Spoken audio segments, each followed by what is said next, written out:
Hey everybody, in this video we're going to talk about cheap keeps you poor. Okay, so being cheap keeps you poor.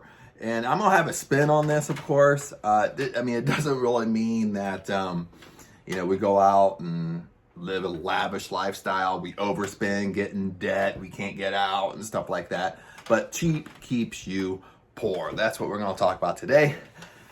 And I wish I could go live. I'm getting close to going live because I really want to do this live, not make a long form video about this. Sometimes I'm just in the mood to talk and not so much, do a video, a long form video to post. But anyway, what do I mean by cheap keeps you poor? Okay, lots of times, and this kind of happened to me today. I posted a picture on Facebook because I ran out of coffee this morning. Actually, I ran out yesterday, so I didn't have my coffee this morning. I was sluggish all morning because I didn't have my coffee. And so finally I went to Starbucks. While I was at Starbucks, I got my famous iced venti caramel macchiato with extra caramel with a dome lid. It was a dome lid. It's easy to kind of move that stuff around. You know what I mean? Then I bought coffee there. Okay. But my mindset at the time, it's kind of been weird. Right now I'm in Ohio, and I haven't been in winter. Right now it's March, beginning of March, so it's winter time. In Ohio, mainly kind of the East Coast, it stays winter, cold, sometimes 8 months out of the year. Yeah, I don't know about probably more than 7 months, maybe like 8 months. It kind of really depends. Sometimes mid-April can really be hot. Sometimes it can be rainy and cold. Sometimes that goes by the month of May also. Sometimes May can be really hot and it feels like you got an early onset of summer. And sometimes May can be, rainy and cold. A couple years ago I came here to visit, and in mid-April, it flipping snowed. So I kind of been, and I haven't been in a winter for probably like 20 years. I am originally from Ohio, but I've been in a winter for like 20 years. And it's not so much not really getting used to the cold, because you kind of transition to the cold. Because I came back here after Thailand. I came back here middle of June, so it was already summer. And I kind of transitioned into the cold weather, but it's more kind of, I guess, like you would call like winter depression or weather depression. Not really like deep depression, but just where you just kind of feel sluggish. When it's just cold month after month for long periods of time, and you don't feel like doing anything outside or going anywhere because you're cold. So that's probably why I don't really live in a cold climate. But this is the first winter, I swear, the first winter I've been through, the whole winter, not just like for a week or two, actually the whole winter for about 20 years. So I'm kind of struggling with that a little bit, just kind of like, man, is winter going to be flipping over? Or at least the cold weather. Kind of get nice out, for Christ's sake. But anyway, I kind of was in that mood. I ran out of coffee. I wasn't in a bad mood or anything, so don't get me wrong. I wasn't in a bad mood. I just felt sluggish all day. I don't know if it was coffee. It was a combination between I wish it would stop being cold outside and gloomy. And that's another thing. Sometimes in the winter it gets gloomy a lot. That's why sometimes I do videos. You see all types of sections of the house because I gotta go where the best lighting is. Because it's just I don't have no backlighting for the camera. I used to have all that stuff, but I don't have it anymore. So that's a whole nother story. Sometimes when you break up, you give stuff to the ex and stuff like that. My ex was really into photography and everything, so I gave her I had a 7D camera. I had like backlights and stuff like that, mics. I think I still have my mic somewhere, but I gave her the 7D camera and stuff like that. I used to do videos with, so I have to get like a way better camera than what I'm using now. But anyway, kind of going back on topic here. Being cheap keeps you poor. My mindset at the time, or mindset today, but I kind of gave you a backstory, kind of what's going on. Was that I was thinking, well, maybe I'll go get a coffee. Now around here, there are little coffee shops, but my family lives, like my mom lives here, my sister lives over there. Well, we're down a few miles, not just across the street, but a few miles. But my brother-in-law and stuff like that. But what was I going to say? There's only really like Starbucks. There are some mom and pop coffee shops and stuff like that. But I was thinking, I haven't had Starbucks for a long time, so I'll drive to Starbucks. Mind you, Starbucks is 20 miles away. So I ran out of coffee. I can't make coffee here, so I ran out. So I have to buy coffee. So I was kind of struggling with that decision, and that's what kind of urged me to make this video, because now I wasn't thinking out loud. I wasn't saying it out loud. These are just internal conversations we have with ourselves. Maybe it's just me. Maybe I'm the crazy one, that have internal conversations. But I can't really say it's you, because maybe it's just me. But when I'm kind of mentally thinking, oh, I'm gonna go to Starbucks and get a coffee, now right away my mind goes into my reasoning mind, my logical mind, being logical, you don't need that. You quit your job, you're saving money for Thailand and stuff like that, and you don't need that. You don't need to spend money. And I'm just talking about a $5 coffee. Makes sense? So then I needed coffee anyway. So I knew I usually drink coffee in the mornings, so at least one glass. So I knew I needed to buy coffee. So I kind of struggled on and off, should I go? Most of the day. Okay, so mind you, I got up at 6:15 a.m. and I didn't make a decision to go until probably almost 2 p.m. And, kind of on and off. But I think the core, when I started thinking, well, why am I thinking this way? Why am I struggling with this decision? It kind of went down to scarcity, okay? Like a scarcity mindset. I didn't want to spend money. And this is what I mean by being cheap keeps you poor. This is exactly what I mean, because it's not living a lavish lifestyle. It's not living, going in debt and buying everything and not having control over your resources or control over your money. But what I mean by that is just my example is a scarcity mindset, like a poverty mindset, no matter what you want to call it. And it's just something simple as, buying a coffee. You're talking about $5 or $5.45 if you really want to be really, really specific. And your mind, you're not thinking out loud, you're not talking out loud, but you start thinking to yourself that, oh, well, I don't want to spend money. I want to save money. You go back to this saving mentality. Okay, but it's really scarcity. So the more I kind of started I caught that how I was thinking, and sometimes you get aggravated with yourself, oh darn it, why am I thinking this way? And most of the time I think that way is because I've always been that way, even little on up. I did another video, I talk about this, where little on up, I don't know why, I don't know if I can't really think that far back. I don't know if I, heard my mom and dad argue about money, being little. I don't know, either argue about money, discussing money all the time, or discussing being low on money. I don't really know where it really came from as a kid. I just know that as far as I think back, I've always been that way. I remember being 10 years old, and in Ohio they would have what's called a Bratwurst Festival. Now it kind of sucks nowadays, but back then as a kid it used to be awesome. And she would give us $20 or $30 to go to the festival. And they would shut down the whole, basically it was kind of cool, it was a small town, they would shut down the whole town for this festival. And as a kid it's an awesome, you could run around the whole town, but the whole town shut down. So and she would give me $20, $30, $25, or whatever it was. And at the end of the day, when I came home, I would still give her the same amount of money. Lots of times $20, or she gave me 20, I gave her 20 back. She gave me 25, I gave her 25 back. I never spent the money. I would just go there. I would have fun, of course, but I would go there and spend literally no money. I wouldn't buy nothing to drink. I wouldn't buy anything. My sister used to get so mad at me doing this. My sister's 5 years younger than me, so even when I was like a not a young teenager, not older teenager, but 13, 14, 15, she's 10.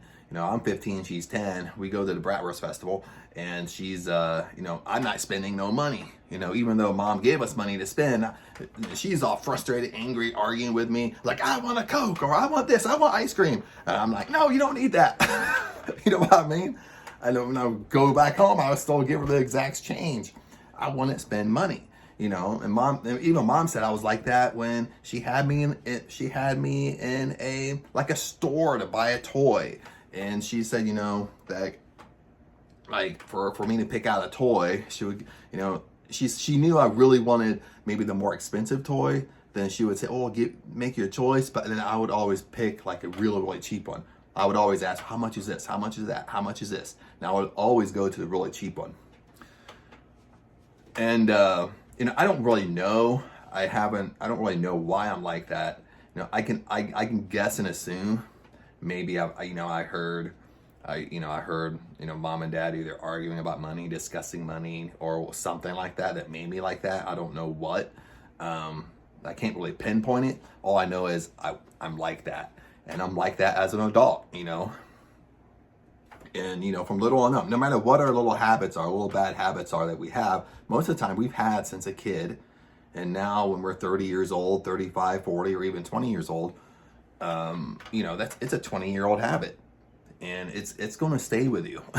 You know what I mean? You're always, you kind of going to shuffle it down, keep it at bay, but it's always going to be there, because it's kind of been a core of your growth.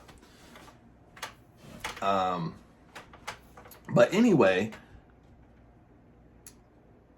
that's why being cheap keeps you poor, because it's such a scarcity mindset.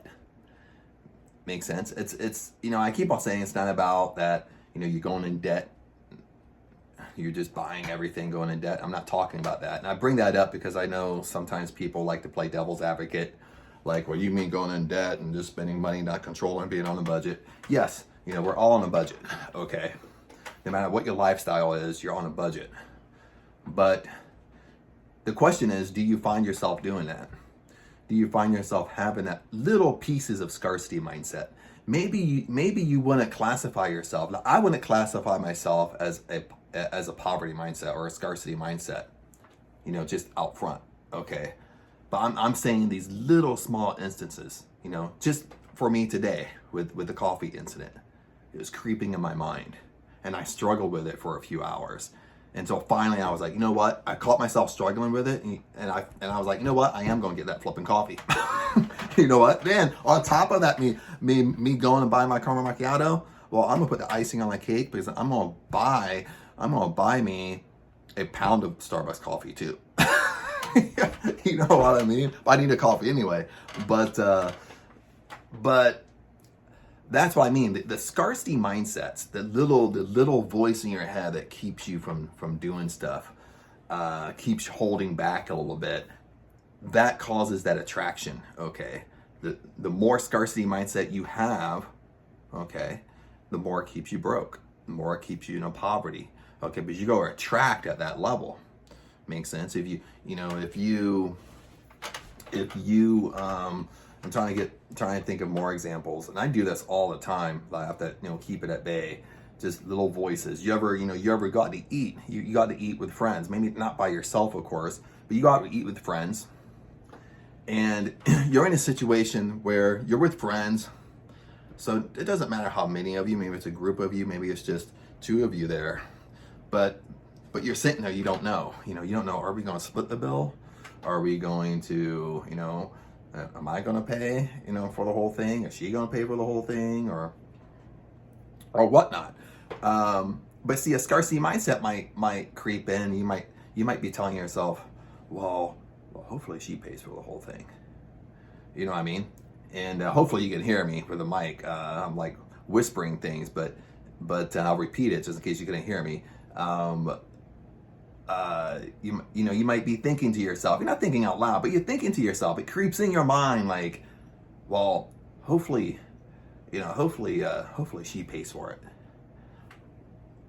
why are you thinking that way? That's a scarcity mindset. Because an abundance mindset, you wouldn't really care. Abundance mindset is like, oh, we split. If not, I'll pay for it. That's an abundance mindset. See, a poverty mindset is that example. Is that scarcity mindset is, well, hopefully they pay. And maybe you hold back a little bit. You're not so aggressive with it. You're not so aggressive or confident in who's paying and who's doing what. You kind of let them take control of it. That's a scarcity mindset. Even if you're a guy and you're a dude and you're out with all your buddies, okay, a lot of times it creeps in. You're out with all your guy friends, you're out with all your buddies, and it's the same thing. Maybe there's 4 or 5 of you. Either you go out for the dinner, whatever, you're drinking, whatever. The waitress comes and somebody says, and she said, oh, you want all separate bills? And someone says, oh, I'll just put it on one check. And you start sitting there thinking, one check, like, okay, we're just going to split, throw in our credit card, or am I going to have to pay for it? Or, you know what I mean? Your mind starts playing games with you a little bit. That's a scarcity mindset.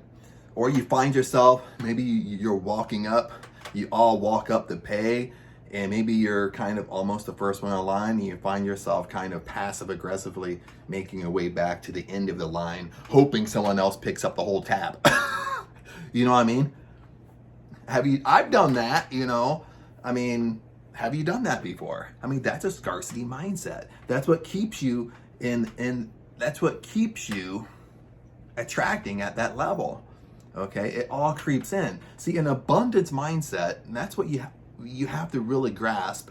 And even myself, having an abundance mindset, abundance is within, abundance is our birthright. Okay, there's more than enough. If you really believe this, there's more than enough with everything. You know what I mean? If I quit my job last week, well, I don't have to worry because I know another job's coming. So why be stressed over it? Okay, now that's easier said than done, of course. Of course it's hard to control emotions. It's hard to control stress. It's hard to control anxiety. It really is. Some of this stuff we talk about it's practically thinking of it, it's simple. But actually doing it is hard. Because we're talking about emotions. We're talking about controlling emotions. We're talking about, like, one of the things I struggle with is overthinking or overanalyzing. We all have our little vices that's just gonna kick our butt sometimes, are gonna make us frustrated because we get so frustrated. I was like, why am I trying to control everything? Or why am I trying to control the how all the time? Why can't I just let go? Because I constantly wanna overthink and overanalyze. It's the same thing with a scarcity mindset. The big thing about moving forward, the big thing about law of attraction, no matter what you want to call it, okay, we call things different things. It creates confusion, but it all means the same thing. If you're trying to manifest, law of attraction, law of assumption, law of vibration, whatever you want to call it, but you're trying to manifest, you're trying to attract your goals, you might not even call it law of attraction. You set big goals for yourself and you want those to happen, period. Okay, but the biggest thing what we have to do is we have to be completely honest with ourselves, okay? And this is something we do privately. We have to be completely honest with ourselves. And we have to take a deep look at ourselves, okay? And to kind of bring forth our little bad habits that we have. And we all have them, our little bad habits that we have from, little on up, being 3-4 years old. Okay, then now you're an adult. You've had these habits for a long time, and it's going to take a little bit of work to break these habits. And sometimes you don't totally break them. Sometimes you just keep them at bay. Okay, that's how I look at it. Sometimes you don't really break these habits that you've had for 20 years, 25 years, 30 years. Sometimes, but you just keep them at bay. So we have to be really honest with ourselves. And that's like the same example today. Like when I didn't catch myself right away, when I started thinking about my coffee incident today. And I started thinking, I'm being cheap. That's what I'm doing. I'm being cheap with myself. I'm like, I don't need the coffee. Even though I didn't have my coffee this morning and I ran out and I needed to buy more coffee because I drink coffee every morning. And I would start talking myself out of it. No, I don't need to buy. I don't need to do this. And that's a scarcity mindset. And finally, I caught myself. I'm like, oh, why am I doing this? It's only $5. And it's kind of one of those things where there's a lot of little things in here having a scarcity mindset, meaning that you're saving money, because I'm saving money because I'm going back to Thailand. Sometimes when we save, like you're saving for a vacation, it's the same thing. Like, we tend to be so attached to saving. We tend to be so attached to it, and we tend to kind of squeeze it and kind of hold it. You know, we don't want to let it go, or we're afraid if we start spending, you know, we're going to get in the habit of it. Next thing you know, we're going to spend it all. You know, sometimes that's what it is too, but we're so attached to it. We don't want to, you know, we want to save, we want to, you know, and then squeeze it. And sometimes when you like that, because that scarcity, you know, that scarcity mindset, that not that abundance mindset, is it, you know, you start attracting on that level, but sometimes you'll have a disaster happen where you need to use that money because you're so attached to it. You're so squeezing it. Sometimes something happens where you have to blow the money. Makes sense? And it really happened was that you attracted that circumstance to you because you're so attached to it, rather than like, yes, I know I want to save. Yes, I, you know, have a budget for Thailand, but it can't keep you from doing the little things that give you joy in life. You know, you're going to spend money. Remember, everything's a flowing cycle. You know, as you know, money is meant to kind of keep flowing or keep cycling through. It's not meant to kind of hoard. When you catch yourself kind of hoarding money, you know, that's kind of that scarcity mindset. Because when you hoard, it means there's basically scarcity. There's not enough to go around. So you start hoarding it. Same way when we save. You save because you think there's not enough to go around. So that's a scarcity mindset. That's not an abundance mindset.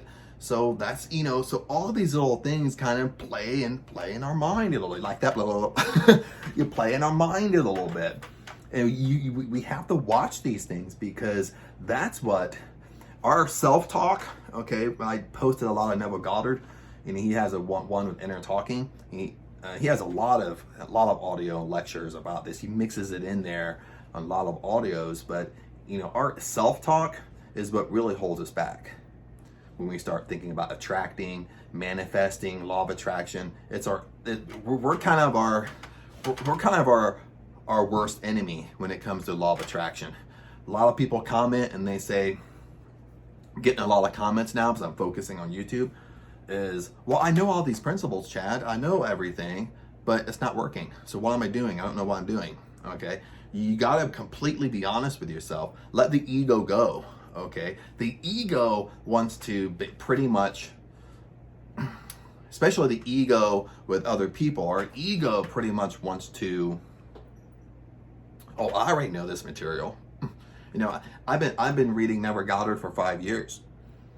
And you know, I already know all this, and you can recite it. You might have things memorized and whatever, but the reality of the picture is there's something missing, because you're not really attracting the life that you really want. Okay, we all want different things. Okay, we all want different lifestyles. We all want different levels of money. We all want, if we had an abundance of money, we all would do different things with it. Makes sense? We all don't want the same thing. We all want different careers, okay? But you have to decide exactly what you want in order to get that. I just had a brain fart. So, and I'm not editing this out either. So that's what we have to be careful about. It's kind of like a self-diagnosis with us. Oh, I know I was talking about ego. Okay.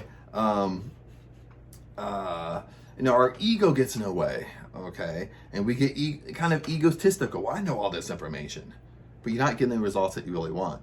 Okay. Point blank. You might know it practically speaking. You might know it logically speaking. Okay. You might know all the steps.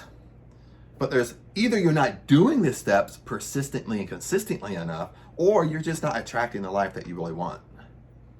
Okay? If you're not attracting the life that you really want, what it really means to me is you're not doing a self-diagnosis of yourself. Okay, you're not really being honest with yourself, and that's what it really takes. Okay, it almost takes like you being your own psychologist, pretty much, you know. And going back to my simple little coffee example, that's exactly what you got to do. Is you have to, when you start having these little thinking patterns, something simple as flipping buying coffee, you have to catch yourself. And sometimes you catch yourself, sometimes it's negative self-talk. You catch yourself doing it, and you start off with an affirmation. That's why affirmations are very powerful, because you catch yourself doing negative self-talk, and then you do an affirmation. Okay, same thing here in my coffee incident. I caught myself kind of having a scarcity mindset. I caught myself, and I said, you know what? Abundance is inside me. Okay, abundance is my birthright. And I forced myself to get in the car and go drive, get me a coffee. Plus, on top of it, I bought myself some coffee. I mean, I bought my coffee to drink. Don't get confused. I bought myself coffee to drink, and I bought myself a pound of coffee to come back here and make for in the morning. And it was Starbucks. It wasn't cheap coffee. Now, there's better coffee in Starbucks. I know that. If you're a coffee drinker, I know there's way better coffee than Starbucks. Trust me. One of my ex she was Chinese, but she lived in Colombia for 4 years when she went to law school in China. Then she went to Colombia to learn how to speak Spanish. She was there for 4 years. And then she kind of fell in love with Colombian coffee. So when I met her, she introduced me to Colombian coffee. So most of the time I drink Colombian coffee, but I can drink a lot of different types of coffees, but I think my favorite is Colombian. But that's like on the coffee, the coffee talk here. But that's what we're going back on topic. That's why I want to do this video live, because I'm all over the place. That's why cheap keeps you poor. Okay, it's not that you're cheap. And especially with my channel with Wealth, Health, and Prosperity. Okay, and I've been thinking of a good intro video for this, and I haven't really gathered my thoughts on this yet. But what I mean by wealth, health, and prosperity, think about your life. Okay, our life is a piece of pie. Okay, you can separate how many pieces you want. You have a financial piece. Okay, if you have a spiritual piece, you have a family piece, you could have a friend's piece of pie. You have a career, all types of pieces. Okay, you got your main pieces. That's what it means in wealth, health, and prosperity. Your whole life is prosperous in every area of your life. Every area of your life is being abundant. Every area of your life is being positive and great and good. That's how it should be. Okay. So that's kind of how I'm kind of adapting my channel, is around wealth, health, and prosperity. But you have to understand, okay, when we talk about cheap, okay, being cheap keeps you poor, is if you're cheap in one area of your life, okay, like I'm being cheap and I buy coffee, you're going to be cheap in all areas of your life. Make sense? If you tell little baby lies, okay, most of us tell baby lies. Okay, if you sit there and tell me, oh, Chad, I don't lie, come on now. Every relationship, okay, even with all my friends I know, all my acquaintances I know with a relationship, they all flip and lie to each other. Now, it might not be great, big, lavish lies, but most people lie. Most people just can't just be brutally honest with other people. Just because they're too attached to them. You might be afraid to hurt them, so you tell a little baby lie. You know what I mean? But if you lie in one area of your life, well, there's why no. You lie in all areas of your life. Okay? If you're a type of person that, or maybe a type of person like this, is that, you go to work, and you always have this coworker that she always goes to work and complains about her significant other. Okay? But this is why I know when she goes home to her significant other, she complains about people at work. You know what I mean? So if you complain about people, well, you complain about people in all areas of your life. Simple as that. And that goes, now I'm giving you negative things, but it's also positive. Makes sense? If you have an abundance mindset in one area of your life, well, that's going to spread to other areas. You're going to be that way in all areas of your life. So my point I'm trying to make is that it's not, if you're a certain person in one area, it's not going to stay in that one area. It's going to spread like a little disease in all areas of your life. Okay, that's how it works. Positive and negative. Okay. So, and the reason I brought this up is because I was watching, I forget his name, I follow him, and his name is, I have a couple of his books and stuff like that. They're really good. I'm butchering it right now, so I forget his name. And so I can't even recommend it because I forget his name. But anyway, you know, he did this Instagram post, and it really resonated with me because it was about scarcity, a scarcity mindset. But he kind of flipped it a little bit. He basically said, he's like, you know what? If you're cheap when you're poor, you're going to be cheap when you're a millionaire. Bottom line. If you have a scarcity mindset when you're poor and you happen to become a millionaire, you're still going to struggle with that scarcity flipping mindset. Okay. If you're cheap spending $5, okay, when you have $1 million in a bank, guess what? You're going to be cheap spending $5, even though you have $5 in a bank. And one of the things he said that really resonated with me, so I thought, dude, that's me, is he said, and he's married, he has kids, and he said, you know, he's like, I have no problem spending money when it's like on the business. He's like, if we're doing a Facebook ad and I have to spend, you know, $500,000 on a Facebook ad, I have no problem doing that. I was like, oh, let's do it. You know what I mean? But he's like on the opposite side, when my wife wants to take a vacation, a 2-week vacation to Hawaii, and it's only going to cost $5,000 or $10,000. I'm sitting there thinking to myself, what? I don't have time for vacation. No.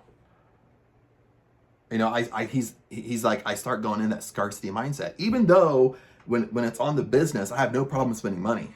But when it came to his relationships, and when it came to his relationship with his wife, when it came to building memories with the family, is he had some type, he's like, I had like some type of block in there that, you know, I was kind of scarce. That scarcity mindset kind of creeped in that I didn't want to spend money. But I could spend it on the business, but I couldn't get myself to spend it on the family. So, and that really resonated with me because I was kind of like that in my past relationships, where I could spend money, not so much on myself, going out buying clothes and stuff like that, but I could spend money on my business. I could spend money on personal development.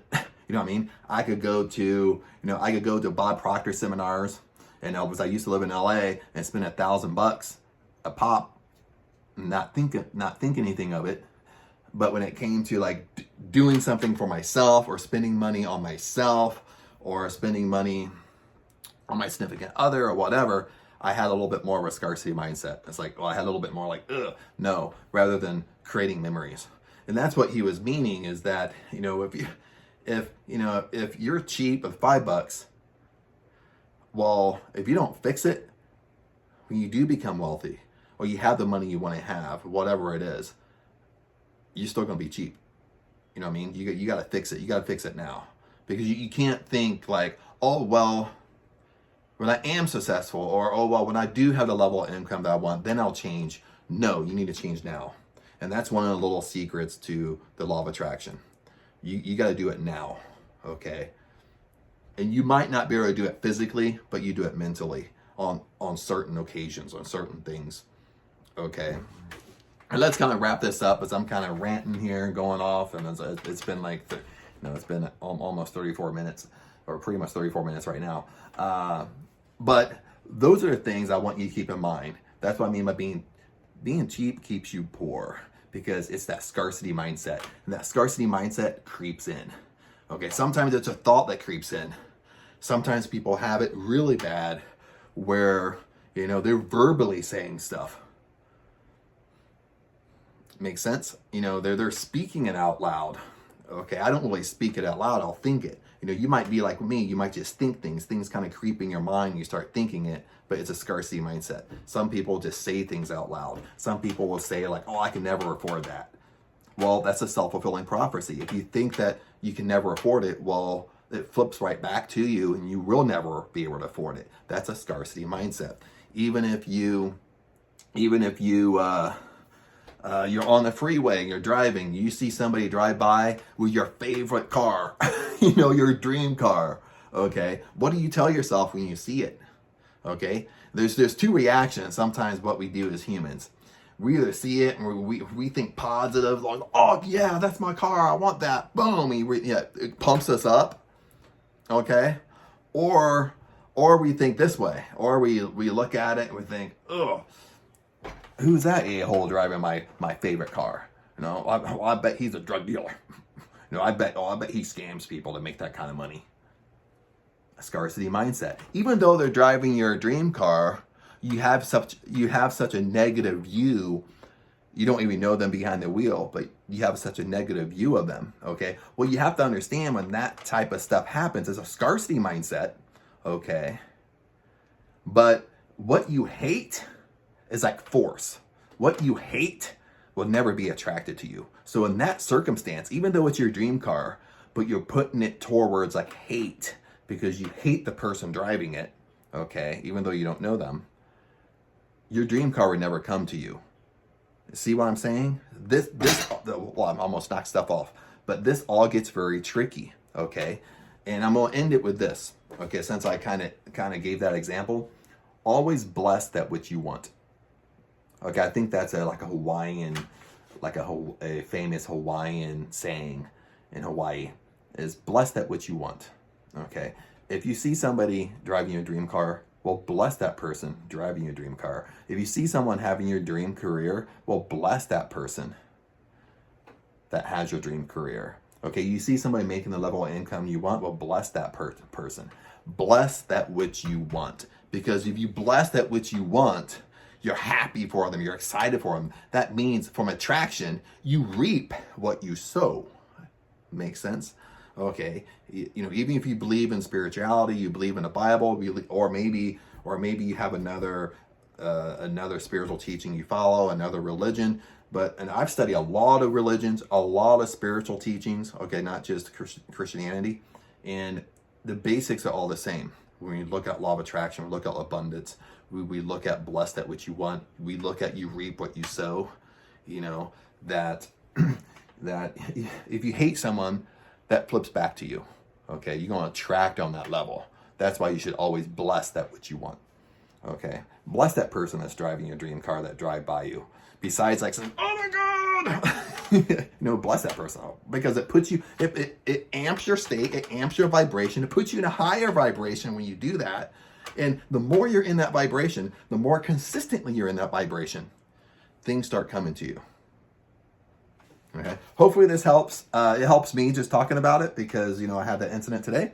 And, thank you for listening. If you made it this far in the video, thank you for listening. And I'll see you in the next video, in the next chat.